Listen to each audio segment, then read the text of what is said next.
Pada video ini kita akan mempelajari mengenai bab 9 terkait model transportasi. Ada 3 hal yang akan kita pelajari. Yang pertama adalah bagaimana cara menyusun permasalahan linear programming dalam bentuk model transportasi, transshipment, dan penugasan. Yang kedua, bagaimana cara menggunakan metode Northwest Corner dan Stepping Stone. Dan yang ketiga, mempelajari situasi khusus dalam algoritma transportasi. Terkait permasalahan transportasi, biasanya permasalahan ini berkaitan dengan distribusi barang dari beberapa titik pasokan atau kita sebut sebagai dari sumber menuju beberapa titik permintaan atau kita sebut sebagai destinasi. Biasanya, ini akan diketahui kapasitas dari masing-masing, baik itu sumber maupun persyaratan dari setiap destinasi atau tujuan kita. Jadi, karena ini sistemnya transportasi, berarti dari dan ke.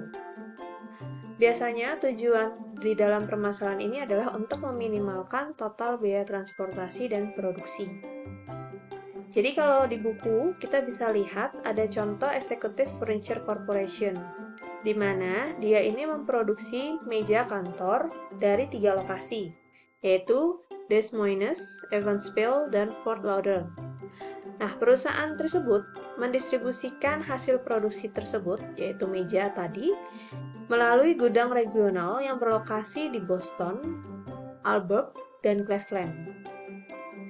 Jadi kita bisa buat dulu pertama kali untuk permasalahan transportasi adalah sumbernya, ya, yaitu factory-nya tadi, ada 3 tempat, Des Moines, Evansville, Fort Lauderdale, dan destinasinya, yaitu warehouse kita. Jadi setelah dia diproduksi, dia dikirimkan ke dalam warehouse yang ada di Albuquerque, Boston, dan Cleveland.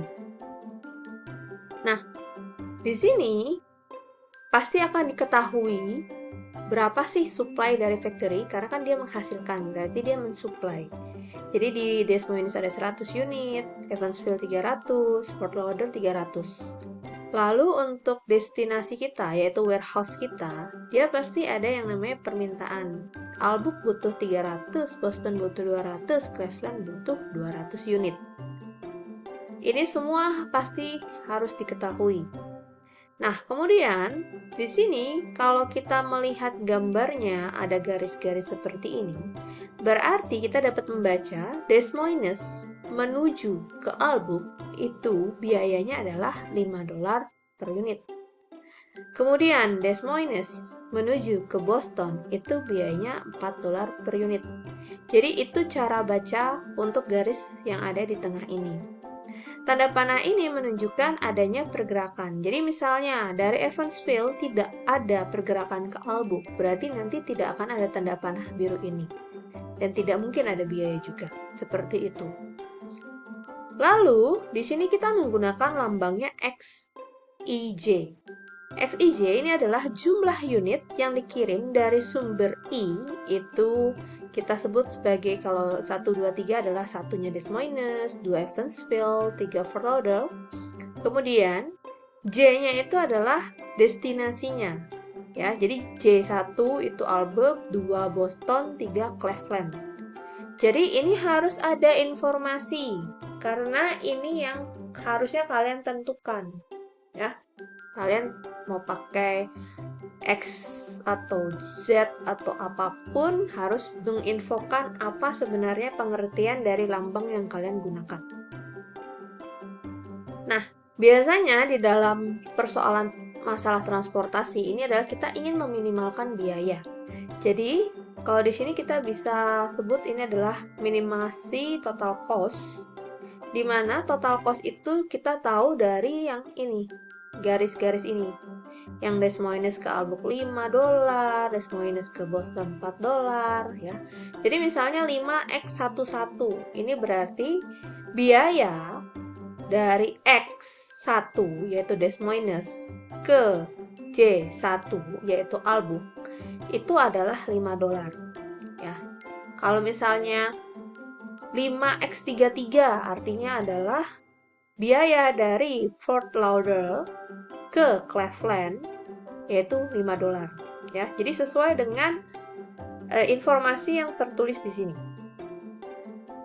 Nah, sama seperti halnya dengan metode linear programming, berarti kita harus menstatekan semua biaya yang muncul.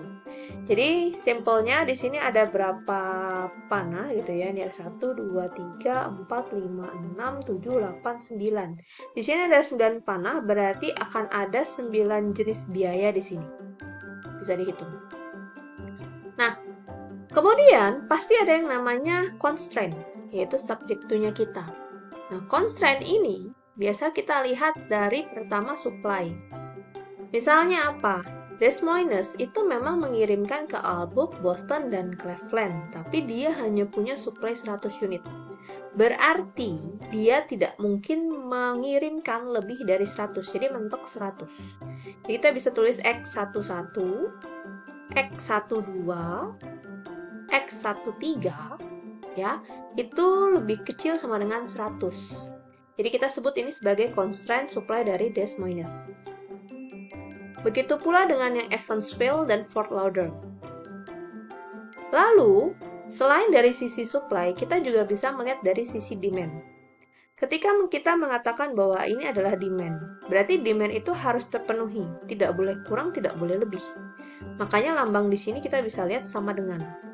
Jadi dari Albrook, ya, dia itu akan menerima dari Des Moines, Evansville, dan Fort Lauderdale itu sama dengan 300, ya.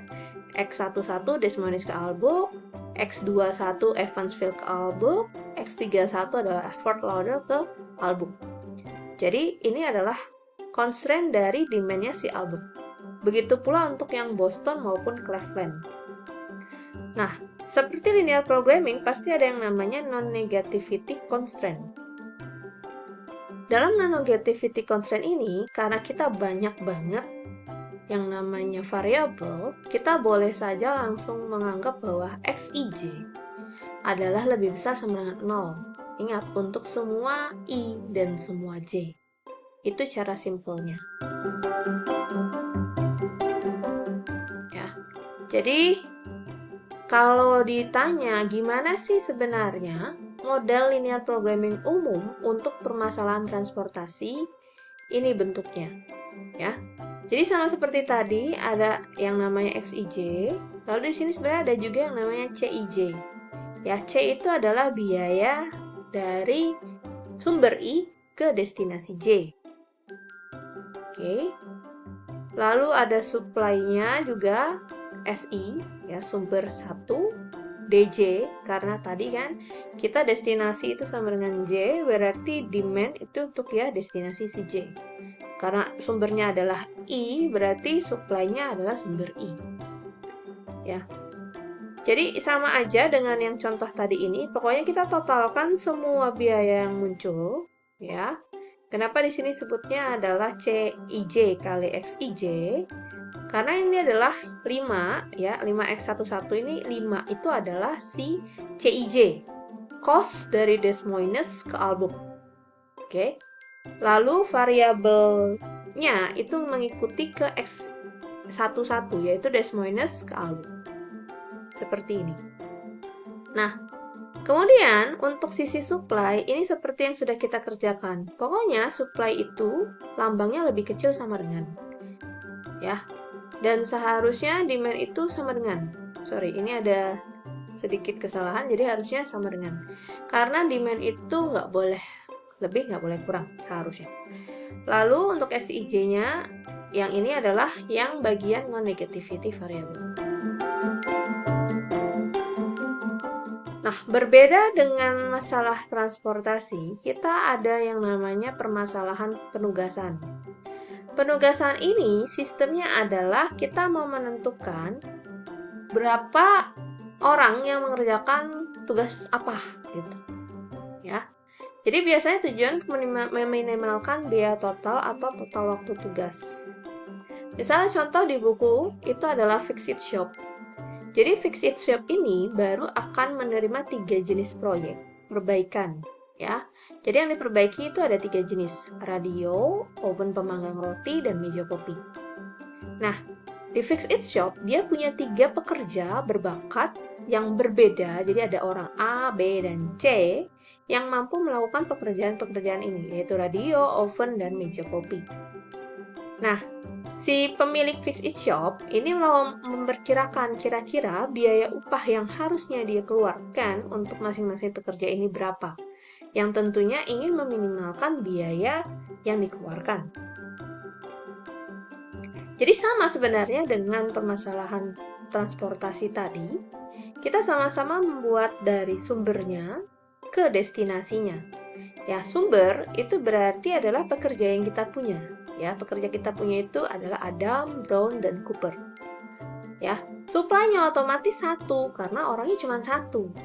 Kalau misalnya diinfokan bahwa ternyata Adam bisa mengerjakan 2 pekerjaan sekaligus, ya berarti supply-nya menjadi 2. Tapi kalau untuk yang di sini, dia hanya menginfokan bahwa ya pokoknya dia punya 3 pekerja dan ada 3 project. Diasumsikan bahwa satu pekerja mengerjakan 1 project. Lalu untuk projectnya, ya ada project 1, 2, dan 3, dan memang jumlah projectnya cuma masing-masing 1, gitu ya. Nah, di sini juga kita bisa melihat ada biaya yang perlu dikeluarkan. Misalnya ketika Adam mengerjakan project 1, dia harus dibayar $11. Tapi kalau Adam mengerjakan project 2, dia harus dibayar $14. Begitu dengan yang lain. Nah, di sini kita sama-sama menggunakan XIJ.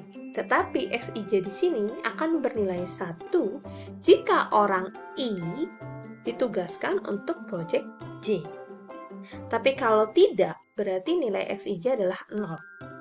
Jadi misalnya Adam sudah mengerjakan project 1, berarti nanti X1 ke 1 itu 1. Tapi X1 ke 2 itu 0, X1 ke 3 itu 0. Jadi maksudnya seperti itu. Ya, karena di sini ada penjelasan bahwa I1 itu Adam, 2 Brown, 3 Cooper. Dan J1 itu project 1, 2 untuk project 2, dan 3 untuk project ketiga. Nah, ini sistemnya sama dengan pembuatan linear programming di permasalahan transportasi, ya. Jadi kita ada objective function kita, ya, minimasi total cost, ya. Di sini kita tulis Adam ke project 1 kan 11, berarti $11 X11. Jadi Adam ke project 1. Misalnya 12x32 itu artinya apa? Berarti dari Cooper, ya, si Cooper ini I kita yang sama dengan 3, ke project 2 itu adalah $12. Ya, itu caranya. Sama seperti yang tadi juga, kita ada yang namanya constraint. Jadi ada subject to-nya. Pertama kita cek dari sisi supply kita, ya. Kemudian cek dari sisi demand. Sama juga masih ada yang namanya non-negativity constraint. Ini cara membuat model permasalahan linear programming pada penugasan. Nah, selain penugasan, kita juga ada yang namanya transshipment. Apa pengertian transshipment? Andai kata kita akan memindahkan barang dari sumber I ke destinasi J, tetapi menggunakan titik perantara atau yang kita sebut sebagai titik transshipment, maka permasalahan tersebut akan disebut sebagai permasalahan transshipment. Jadi misalnya, contoh di buku kalian ada yang namanya Frosty Machine.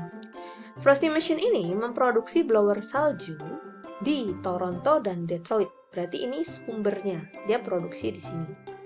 Blower tersebut dikirim ke pusat distribusi regional yang ada di Chicago dan Buffalo. Dari sana, blower kemudian dikirim untuk mensuplai rumah-rumah yang ada di New York, Philadelphia, dan St. Louis. Berarti, dari sumber, dia itu harus dikirim dulu ke pusat distribusi, baru bisa dikirim ke tempat tujuannya. Nah, Chicago dan Buffalo ini yang kita sebut sebagai titik transshipment kita. Biaya pengiriman bervariasi menurut lokasi dan destinasi, dan dikatakan bahwa blower salju tidak bisa dikirim langsung dari pabrik ke supply house, berarti memang wajib melalui Chicago dan Buffalo dulu. Nah, karena Frosty ingin meminimalkan biaya transportasi yang terkait pengiriman ini, ya, maka kita akan melakukan linear programming-nya. Di sini sama